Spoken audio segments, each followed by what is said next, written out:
سي محمد وشان هذا؟ نعم سيدي. سي لاربيتر اللي كان في المباراة ديال شباب ريف الحسيمي والوداد. نعم. هي سيدي معك موقع رياضاتي بوان ا، وطلبنا بك اليوم غير باش نسولوك على واحد الحالة اللي كانت وقعت في المباراة ديال شباب ريف والوداد. نعم. اللي عرفت ادخال 4 اجانب من طرف الوداد. فالمدير الاداري المدير الاداري سي ادريس مرباح لفريق الوداد كيقول ان الخطا ماشي ديالو، وانما هو الخطا ديالكم نتوما اللي كنتيو الحكم الرابع. هو داك الشيء اللي بغى يقول هو يقولوا، والقانون كيقول شي حاجه اخرى. يعني يمكن تنورنا في هذه المساله، شنو كيقول القانون؟ واش غادي نقول لك، حنا بالنسبه للجهاز التحكيم لا علاقه يعني بالقوانين المنظمه للجامعه، انه حنا مثلا جانا الجو يتبدل حنا نبدلوه، هذا الشيء اللي كاين.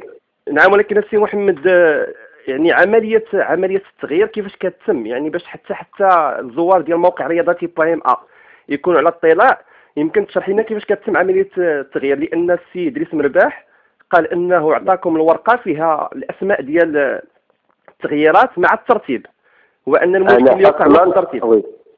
انا اصلا ما عطاني ورقه، ما شديت ورقه عليه. واثناء عمليه التغيير هو كان موجود معنا، والتلفازه يعني البارحه في برنامج الحكم الاخر وذلك السي مرباح واقف تما، يعني حتى خرج اللاعب اللي تبدل وولوج اللاعب الاجنبي اللي دخل يعني ارضيه الملعب،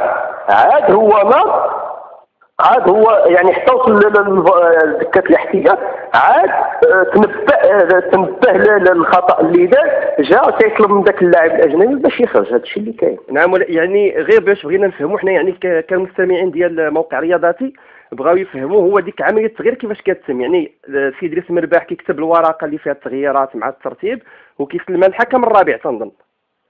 لا انا ما سلمليش. واذا كيفاش كان التغيير؟ كيفاش جا عندك قال لك غنغيروا؟ كيفاش يعني داك التغيير كيفاش تم؟ داك التغيير اللي دار هذا المشكل كيفاش تم؟ هو التغيير كان عادي، يمكن يعني جا اللاعب. نعم. انا كنقول لك بالنسبه لهذه الحاله، اما الطريقه ديال التغيير يعني اللي كاينه في القانون بوحدها، يعني جا طلب فلان يدخل، فلان يدخل وفلان يخرج، هذا الشيء اللي كاين. يعني والمسائل الاخرى هو كيتحمل فيها المسؤوليه. يعني نتوما السي محمد كتنفيو ان المدير الاداري سلمكم الورقه ديال التغييرات؟ انا بعدا بصفه شخصيه ما سلمليش. يعني ما بغاش تفهمني هذه الحاله السي محمد. يعني جا عندك قال كنقوموا بالتغييرات، جاب لك اللاعبين مباشره يعني بلا ورقه بلا استشاره؟ انا ما عطانيش الورقه واتحداه. اتحداه الا سلم لي شي ورقه.